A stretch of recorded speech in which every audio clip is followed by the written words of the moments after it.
Now from the University of Okoboji, it's Okoboji Broadcast with Jeff Thee. Welcome to Okoboji Broadcast, everybody, and Merry Christmas to everyone as well. I'm so glad to have back here with me Brett Hetland from, of course, Lakes Area Hockey Association, the Boji Mammoths, and all good things hockey-related, my friend. Welcome. Oh, it's the perma smiles here again, Jeff, and I think I might have let off last time we talked about that, but just pre-recording, we talked so much about how exciting it is, and we can go on and talk about all things related. But it's my pleasure to be here with you and promoting hockey, skating, the rink, and the positive impacts that it's had on our community and continues to build on. How many years with the arena now? It was built in November of 2012. Okay. And then we put in the refrigeration the following year, so it is about 10 years old. The 10-year mark. Well, congratulations, because, coming from Iowa, the states of Minnesota, Wisconsin, you name it, have decades-long head start on really a lot of the state of, not all the state of Iowa, but big parts of it that, you got your football, your baseball, your basketball, and hockey was something you watched on TV. Right. And here over the past decade have built not only those first ones, but now those first ones are at the point of their lives where maybe they've gone to college and they're coming back. That building, just that base gets bigger and bigger, Brett. Well, and that's really a key to the future success of the hockey program, the facility, is having some of these people come through the programs, because obviously hockey is new in the area, other than the implants like myself and a few others that are still around in this area that played and moved here. Trying to get these guys to come back, and they're the ones that will actually help develop that culture even further, because they will invest in the facility, they will invest in coaching the youth. They'll know the culture that exists in a hockey program, because it can be a long season, right? It's during a tough time of the year when it's cold and snowy, and what a great day to be recording this, because it's like minus 10 outside now and a storm looming. But, to your point, too, about some of these alumni coming back, Max Carlson is one alumni from one of our first Mammoth teams, which we are in our 7th season of Mammoth hockey this year. Right. And he is in his 2nd season helping us, assisting us on that team. Being a young 20s, he has that great relationship with the guys, because he can relate, and it wasn't that long ago when he was actually going through the program. Right. Again, that culture development. So 5-10 years down the road, we're still an infant. Yeah. That's when this program is really just going to continue to evolve and more and more draw from the 30-mile radius, and it's just going to continue to get better. Absolutely. We were chatting before we started recording here, just, 10 years ago when you and I would interview, you weren't the Lone Ranger. I mean, there was great people supporting Lakes Area Hockey and so forth, but you were putting out the call a lot, and look what has transgressed. And we were talking about some of your hockey parents and how they travel from site to site, and our friend Katie who keeps the score, and all the parents that whether they volunteer or they're just there for everything. Look at how that is going. You've got a lot of cheerleaders now, and that's wonderful. Our association wouldn't exist if it wasn't for the volunteerism, and that's kind of how it started. And although we do have a few paid staff now, the daily operations of not only the rink, but also just the coaching, obviously parents volunteering their time to do scoreboard, and just the daily minutia of stuff that goes on at the rink, in addition to the commitment level of some of these parents that, again, it is a long season, can be a long season, and there aren't a whole lot of hockey programs in Iowa, so it's not like it's easy for an away game. Right. To we're to Okoboji and back, and we're traveling. Our closest rink is Sioux Center, and that's 65 miles away. Right. And that's a close one. Well, and I guess we could say we jump over the border. Our youth gets to play in Minnesota District 4, so we kind of call it the I-90 corridor. So you got Fairmont, Worthington, Windham, Laverne, Marshall, and Redwood Falls that are kind of in that. But once we get into high school, then the Mammoths, all those great traditions that we had playing those youth hockey programs, well, Minnesota, it's part of the high school union, so they are no longer able to play us. So then that we got to travel. Yeah. And the good thing is, though, we created a new high school league. It's called the Iowa High School Alliance last year. Okay. And we are in the second year of that. And it is growing. It was 7 teams last year. It's 9 teams this year.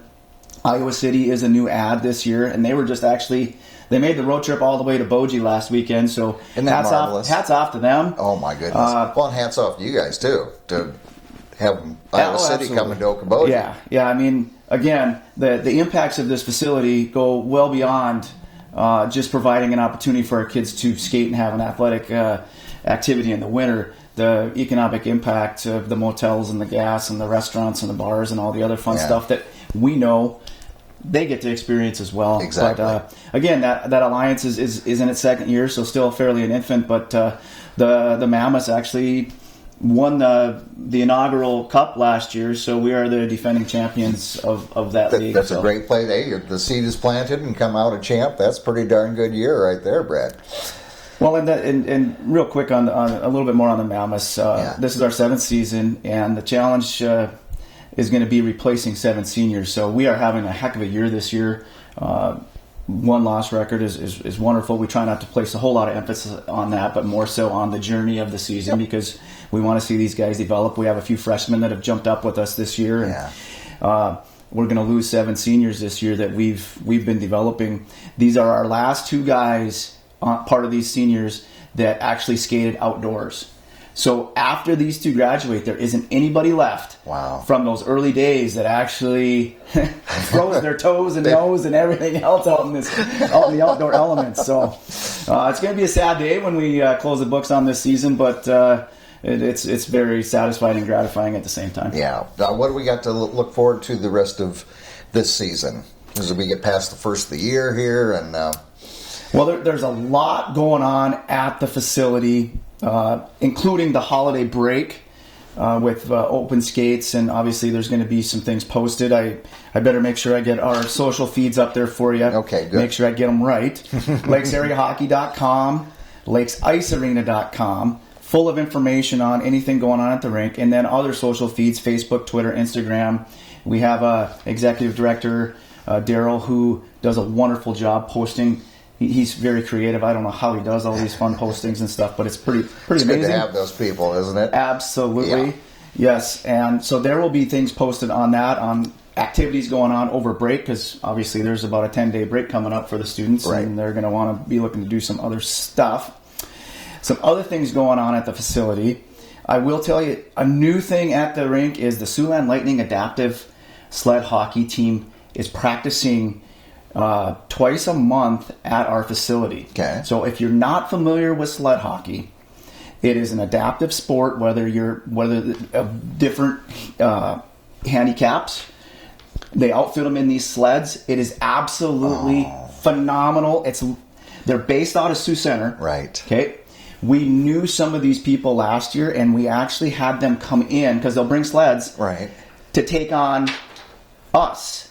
So we finished our season last year, and we already have them on the schedule to finish our season this year with the Mammoths. Is a scrimmage of the sled hockey team, Siouxland Lightning. They have really cool jerseys and everything. It is absolutely amazing. That's so cool. And it was super humbling for our guys last year to go out on these sleds and tip over all the time. I mean, it was amazing. So the opportunity, and they're actually practicing a couple times a month at our facility now. Nice. And there were some pictures posted from a practice just this last Sunday on our Facebook page. So if anybody wants to see what that looks like, it's phenomenal. So that's going on. Okay.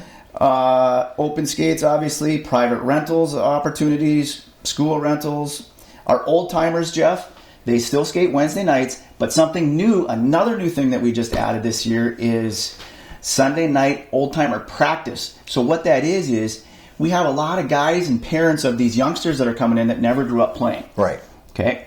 So Sunday night is a little bit more relaxed environment for these guys to get out on the ice, practice, go run through some drills so that they can elevate their game a little bit, learn it a little bit at the pace of others, And some of these guys now, I'm getting messages, hey, I scored a goal on Wednesday night. So, I mean, it's really cool because, again, hockey's for everybody, and that's new. So that's really cool. Neat thing. And then January, we actually host 3 tournaments. Okay. Bantam tournament is January 6th through 8th. So that's like 7th, 8th, 9th graders. Okay. Mite tournament is January 13th, 14th, 15th. And that is our 6U team and our 8U teams. Okay. So the cute little ones that just bounce off each other, fall down. It's absolutely phenomenal. Not bad. And then we follow that with a 3rd weekend in a row with our squirt tournament, January 20th through 22nd. So those are like 9 and 10-year-olds. Yeah. And so January is going to be absolutely busy at the Lakes Ice Arena. And we're always looking for volunteers. If anybody wants to stop by and learn how to run the scoreboard, keep book, like you were talking about, Katie, earlier. I mean, we have hang out in the concession stand. I mean, answer questions for visiting teams because obviously, again, these minis and mites, they'll bring in 20, 30 teams from out of town. It's absolutely one of the best things ever. That's an aspect we just haven't touched on, and I like to every time we talk. The fact that this is our Okoboji downtime of the year. Yep. We're not boating, we're not golfing, we're not at the amusement park. Yep. Here's these winter months when people from other towns are coming into the lakes area and Okoboji because of this. That means revenue. That means tanks of gas bought, hotels bought, meals bought, all right here. It's fun for us to kind of reminisce about that because in our early interviews years ago, we were really cheerleading and trying to, hey, if we build it, they will come, that mentality. And it was really hard to show any relevant data. Again, now our lodging and hospitality, they know it. Yeah. Because when these weekends come in, they roll through and they got to eat, they got to sleep, they got to fuel their vehicles. And we used to sell it on multiple mini winter game activities during the winter. Yeah. Well, now everybody can experience that, and what a testament to the community for getting behind it. And because again, the facility has been built in phases, and there's still ongoing improvements. Right. But if it wasn't for the community getting behind us, it never would have happened. Yeah. And that's the magic of this area. When the community gets behind something, magic happens. Absolutely. And Hockey Association is just one of those many things, but it's such an asset to our area. And so I tip my hat to your enthusiasm, your sponsors that have helped you out, certainly to your staff, and the many parents and volunteers that have made this happen. And the kids. Let's not forget about the kids that, because if it wasn't them out there, what would we watch? So right. Very, very good. It takes a village, and we are a prime example of that. And our village, thankfully, has grown over the years to big. Big. And keep thinking big, because that's how things happen. So. Right on. All right, my friend. Well, Merry Christmas and Happy New Year's to you and your family and everybody associated with the Hockey Association. And I just appreciate you coming in and sharing with me. Well, I don't think I smile like this nearly enough, so if this can be our annual chance where my mouth gets sore when we talk about what this does to our community, I never say no, and I always look forward to getting a chance to talk to you. I do as well, and I have as big a smile as you do. All right, again, Brett Hetland here with us today, Lakes Area Hockey Association, Boji Mammoths, and everything else. We want to thank him for being here with us. Again, happy holidays to you, and thanks for watching us right here on Okoboji Broadcast. Okoboji Broadcast from the studios at historic Arnold's Park Amusement Park is brought to you in part by the Scott Troutman State Farm Agency in Spirit Lake, Quest Wealth Management, a financial advisory practice of Ameriprise Financial Services, advisor Jan Spielman, AJ Spielman, and Erica Wachholz. The headquarters of the University of Okoboji is at the Three Sons, open Monday through Saturday 10 to 5 and Sunday from 10 to 4. Bank Midwest, dream big, plan wisely, live well. Lakes Regional Healthcare and Avera Partner. Ruthven Locker at the Lake, where carnivores are welcome on Hill Avenue in Spirit Lake. Beck Engineering in Spirit Lake. Be Radiant Laser Skin Studio in the Okoboji Plaza in Okoboji.